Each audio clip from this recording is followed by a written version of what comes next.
Trí dó héan náid beúidirí brian rís gléomh scéalta nuachta as America. Le mé riint na mór scéalta as ón deardín se chaite an seachtú lá Abran 2010.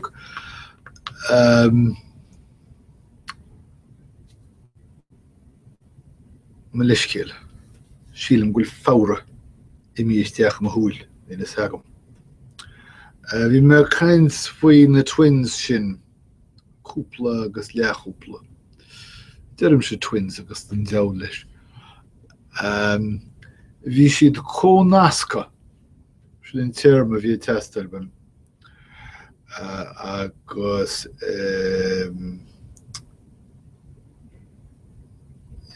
Deilíúiad is dócha. Scailtíúiad? Deilíúiad. Crohíon Nuacht dúchláin do Hillary Clinton. Agus sé na scéalta eile. Donald Blankenship, bhí timpist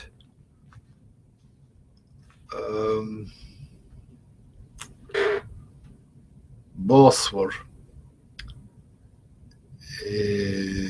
Míoch Gual sílim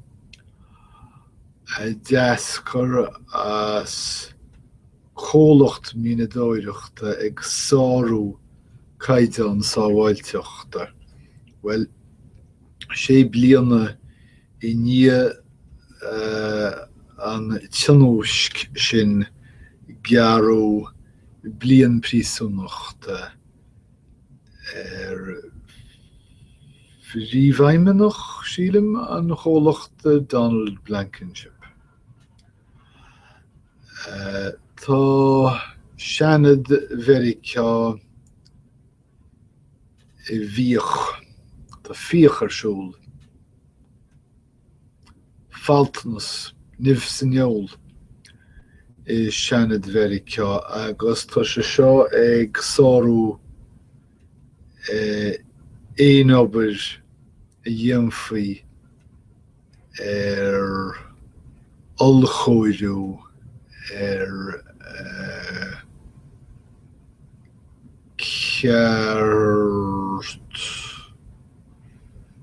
ceart cuidiúdachta is dócha ní manam an focail sin nach ní sagam an féidir rá ní an chuile. Fan seicid nuis agus muna léimi sé is tócha gur ceart cuidiú le.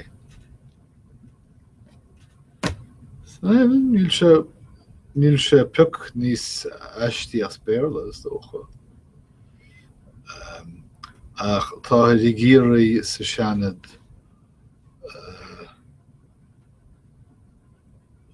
olchóiriú a dhéanamh cheart cuidiúil.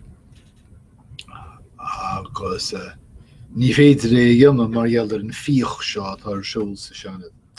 Sinna méid, tá trí chríomh Crístíochta ag tuairt faoi a chóiriú Thuama I sa críd I Jerúsalem.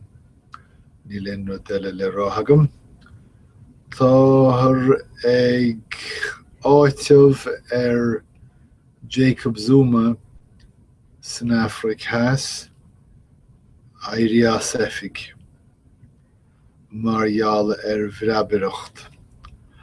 Ach tá taringt aige faoin tú go fóil mar gheall an gréasán mar gheall an gréasán patrúnachta tá arsúil go fáirtí agus breanaitir thua na Hafrika has mar sais tearman nó beidir gur bhar rá dídan a rá hó.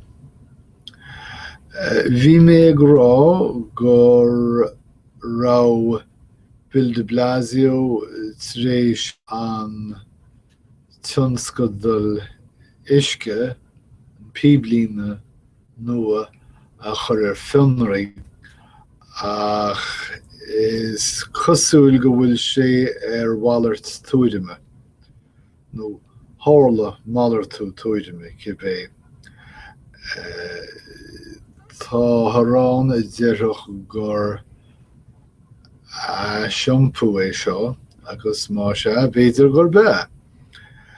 Ach deir sé nach gur fear an tionscadal fionraí agus go dordóidh sé. Kitty Genovese, nílas agam céim fág bhfuil an scéal seo ag leannacht a raí, sé maríomhaí go foiilteach ach tharla seo bhaid níos mó ná 50 bliain ó shin. Agus an taim bhaint taige leis lá tá neamhain ná go bhuair a dúnmhar fórbás an teachtain seo caite I bpríosún agus é an sean. Sport sa rúis. Táthar tríis druga dar ban meldonium Hermesk agus mar jaler sin hála rush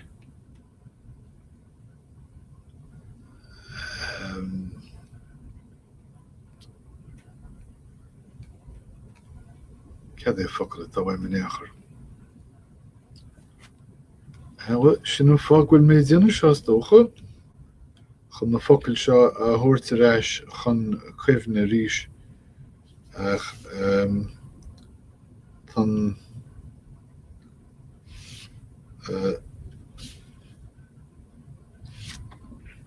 tá iontas orm go ndearna mé dearmad ar a gceann sin agus tá an méid sin náide orm nach dúirí mé le fistíomh céim focail a ndearna mé dearmad ar.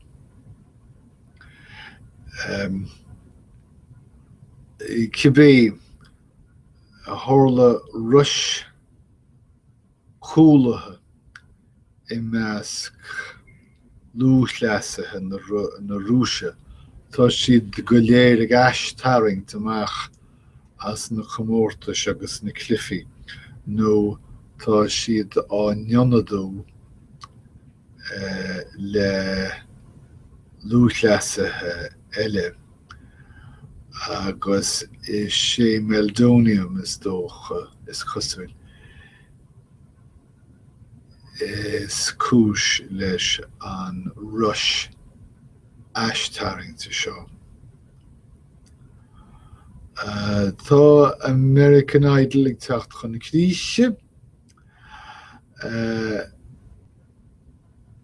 uair amháin bhí an chlár ina nuálaí idirghníomhach ach idir an dálín tá sé sáirithe ag na meán sóisialta.